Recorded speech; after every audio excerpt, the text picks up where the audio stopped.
Halo, kultivator junior, selamat datang di dunia novel. Mari kita lanjutkan kultivasi berikutnya di Martial God Asura. Bab 6602 Deklarasi Perang. Feng. Siapa yang melukainya seperti ini? Melihat kondisi Jie Baobao saat ini, Ling Xiao dan yang lainnya sangat khawatir. Chu Feng tidak menyembunyikan apapun dan menceritakan kepada Ling Xiao dan yang lainnya apa yang telah terjadi. Ling Xiao dan yang lainnya tidak meragukan perkataan Chu Feng. Sebaliknya, dia sangat marah. Istana suci kini sudah benar-benar lapuk. Chu Feng, bagus untuk mereka. Orang-orang ini pantas mati, Ling Xiao berkata pada Chu Feng. Itu benar-benar terkutuk. Saat Chu Feng berbicara, tatapan dinginnya menyapu orang-orang di belakang Ling Xiao. Ling Xiao merasakan ada sesuatu yang tidak beres dan dengan cepat menambahkan. Chu Feng, orang-orang ini semuanya adalah bawahan Tuan Yanqing. Kami sudah meninggalkan Istana Suci Tujuh Alam karena awalnya kami ingin mengikutimu. Aku datang ke sini dengan harapan bisa bertemu dengan Jie Bao dan yang lainnya, lalu mencari cara untuk menghubungimu. Aku tidak pernah membayangkan hal seperti ini akan terjadi. Di masa lalu, Chu Feng pasti akan terkejut dan senang mendengar berita seperti itu.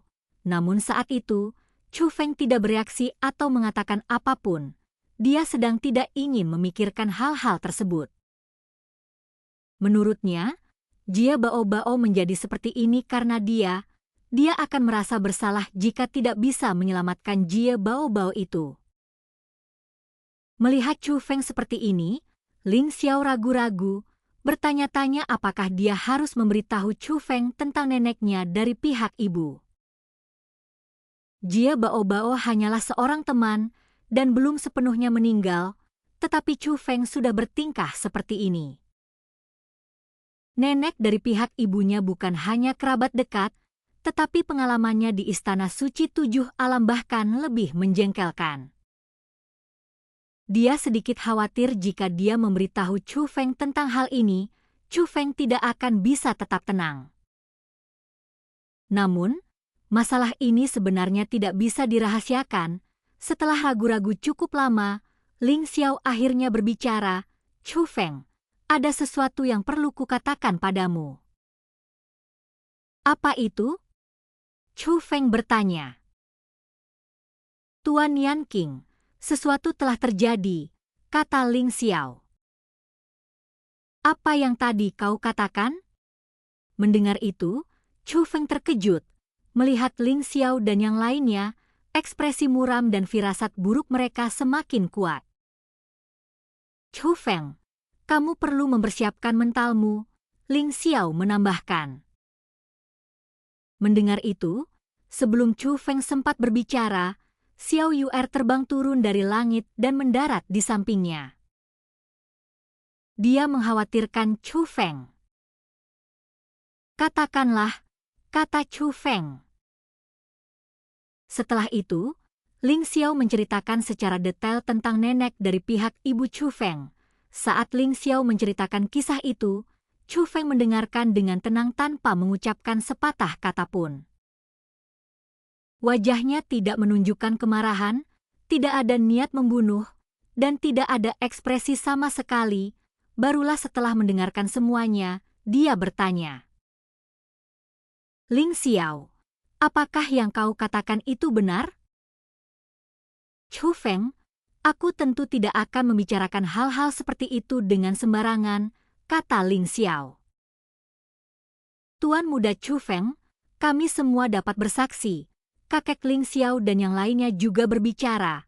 Adapun Chu Feng, dia sudah tahu apa yang sedang terjadi.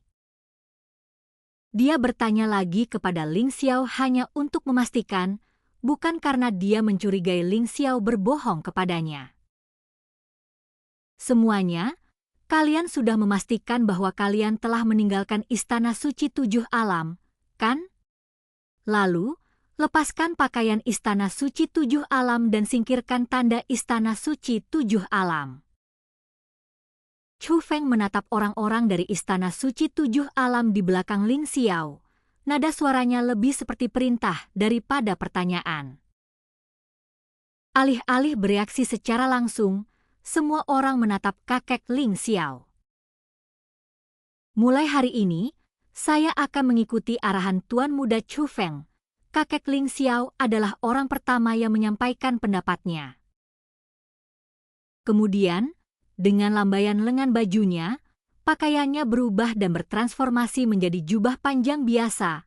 Mulai hari ini, kami bersedia mengikuti arahan Tuan Muda Chu Feng. Mengikuti jejak mereka, Ling Xiao dan yang lainnya juga menyatakan kesediaan mereka untuk menukarkan jubah dan token mereka dengan Istana Suci Tujuh Alam dan berganti pakaian biasa. Adapun Chu Feng, dia hanya mengangguk sedikit dan tidak mengatakan apapun lagi. Sebaliknya, dia mengeluarkan sebuah token yang terbuat dari giok putih. Token ini istimewa. Keempat sisinya dilapisi dengan jimat-jimat ampuh, sementara bagian tengahnya kosong. Token ini memiliki kekuatan yang tidak kalah dengan dekret Tujuh Alam, mampu menyebarkan informasi ke seluruh dunia seni bela diri. Itu adalah harta karun yang diperoleh Chu Feng dari membunuh pemimpin pedang suci Istana Surgawi. Chu Feng menulis beberapa kata di tengah token itu, lalu membuat segel tangan, dan token itu berubah menjadi cahaya putih dan melesat ke atas langit berbintang. Sesaat kemudian, cahaya putih menyilaukan muncul di atas Tujuh Alam. Pemandangan itu mirip dengan fenomena aneh yang disebabkan oleh Xiao Yuer tersebut. Namun, pemandangan saat ini, meskipun luas cakupannya, tidaklah megah karena ini hanya sebaris teks sederhana. Mulai hari ini, aku, Chu Feng, akan membunuh setiap anggota Istana Suci Tujuh Alam yang kulihat. Tanpa penjelasan atau daftar kejahatan Jie Tianran, masalah ini langsung diumumkan ke dunia seni bela diri. Namun, hal ini justru semakin menunjukkan kemarahan Chu Feng. Mereka yang hadir dan mengetahui kebenaran dapat memahami kemarahan Chu Feng.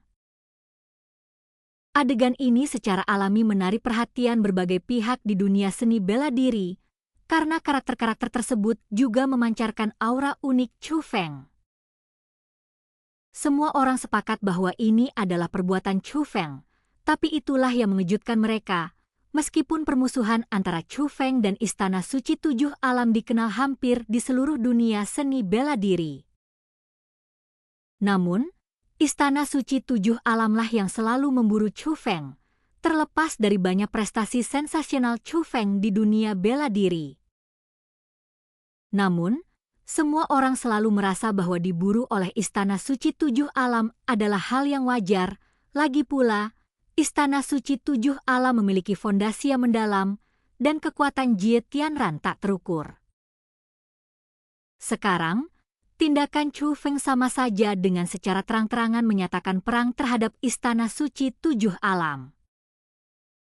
Namun, bisakah dia mengalahkan Istana Suci Tujuh Alam? Ini adalah pertanyaan yang hampir diajukan oleh semua pihak yang terlibat. Ini juga termasuk sekte penjara. Di dalam alam bintang abadi, sosok-sosok perkasa dari sekte penjara menatap ke arah sungai surgawi Tujuh Alam. Bai Li Sukong mencibir, apakah Chu Feng putus asa sampai melakukan tindakan seperti itu? Itu pernyataan yang berani, tetapi apakah Anda memiliki kemampuan untuk membuktikannya? Alasan mereka mengatakan ini adalah karena orang-orang dari sekte penjara juga telah menyaksikan metode Jie Tianran. Sekalipun Chu Feng memiliki banyak kartu truf, namun, ia berhadapan langsung dengan Istana Suci Tujuh Alam, sama sekali tidak ada peluang untuk menang. Selain itu, Istana Suci Tujuh Alam juga memiliki sekte penjara mereka di sini sekarang. Di saat bersamaan di sungai surgawi bela diri leluhur.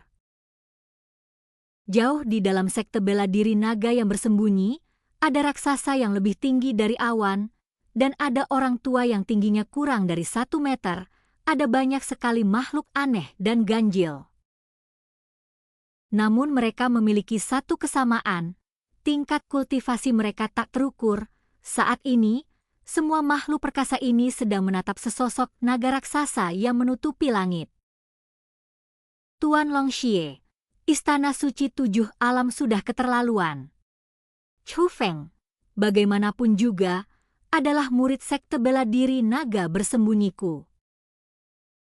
Bukankah seharusnya kita membelanya? Itulah yang dikatakan monster tua itu. Ini belum saatnya kita ikut campur dalam urusan Chu Feng. Longxie berbicara dengan mata tertutup, tidak seperti yang lain yang tampak bersemangat. Menurut Longxie, ini tampaknya merupakan masalah sepele. Di luar sungai surgawi seni bela diri leluhur, di bagian atas tembok kota utama dari alam bela diri leluhur, Sikong Changsheng berdiri di sini. Melihat huruf-huruf besar yang ditulis oleh Chu Feng dari sungai surgawi 7 alam, matanya menyala-nyala dipenuhi amarah. Di belakangnya terdapat sejumlah besar orang. Mereka adalah Long Chengyu, Long Musi, kepala keluarga klan naga totem, dan anggota klan naga totem lainnya. Terdapat juga totem 9 jalan, Hua Hua, Xia Xingchen, dan tokoh-tokoh kuat lainnya. Mereka sudah tahu bahwa Chu Feng telah menyatakan perang terhadap Istana Suci 7 Alam. Mereka ingin meninggalkan tempat ini dan membantu Chu Feng. Namun, mereka tidak dapat meninggalkan kota tersebut. Tuan, izinkan kami pergi. Tuanku, pahlawan muda Chu Feng telah menyelamatkan hidup kami. Hidup kami bukan lagi milik kami sendiri. Kami telah menunggu momen ini untuk membalas budinya karena saat yang kita tunggu-tunggu telah tiba. Kita sama sekali tidak bisa membiarkan pahlawan muda Chu Feng bertarung sendirian. Semua orang ikut menyampaikan pendapat mereka. Jika Chu Feng menyuruhmu pergi, aku tidak akan menghentikanmu. Tapi Chu Feng belum kembali, dan dia juga tidak memberi saya kabar apapun. Yang perlu saya lakukan sekarang adalah melindungi kalian semua, kata Sikong Changsheng. Tiba-tiba, mata Sikong Changsheng berbinar. Di luar kota utama sekte alam bela diri leluhur, sekelompok orang terbang dengan cepat ke arah mereka. Bahkan sebelum mereka mendekat, pemimpin itu sudah berteriak dengan keras. Tuan-tuan, mengapa kalian masih bersembunyi di sini? Saatnya memberitahu dunia tentang keberadaan aliansi klan Chu. Setelah mendengar ini, dan melihat orang-orang yang mendekat serta aura yang mereka pancarkan, dia menyadari. Pemimpin klan naga totem dan yang lainnya sangat gembira. Sebagian orang sangat gembira hingga mereka bersorak dan melompat kegirangan. Bahkan Sikong Changsheng pun terkejut, namun kemudian senyum tipis muncul di bibirnya. Di dalam sungai surgawi 9 jiwa. Di langit berbintang, terdapat dunia mini tersembunyi yang bukan milik dunia lain, lebih seperti harta karun yang telah berubah bentuk. Titik tertinggi di dunia ini adalah puncak gunung. Song Changsheng duduk bersila di sini, berlatih meditasi dengan mata tertutup. Seorang anak laki-laki berusia sekitar 10 tahun berlari mendekat. Guru, lihatlah dengan cepat ke arah sungai surgawi 7 alam. Setelah mendengar itu, Song Changsheng membuka matanya dan melihat ke arah sungai surgawi 7 alam. Matanya yang tenang tiba-tiba berbinar karena terkejut. Chu Feng, apakah kau akhirnya mengambil keputusan ini? Song Changsheng menghela napas. Guru, mengapa Chu Feng tiba-tiba mengambil keputusan ini? Mungkinkah Istana Suci 7 Alam telah melakukan sesuatu yang keterlaluan?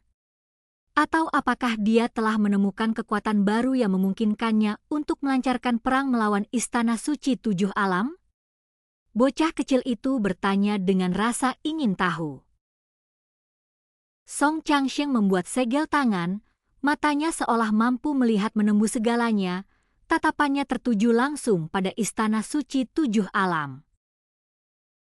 ketika nenek dari pihak Ibu Chu Feng keluar dari kultivasinya, dia pasti pergi untuk berbicara dengan Jie Tianran tentang sesuatu.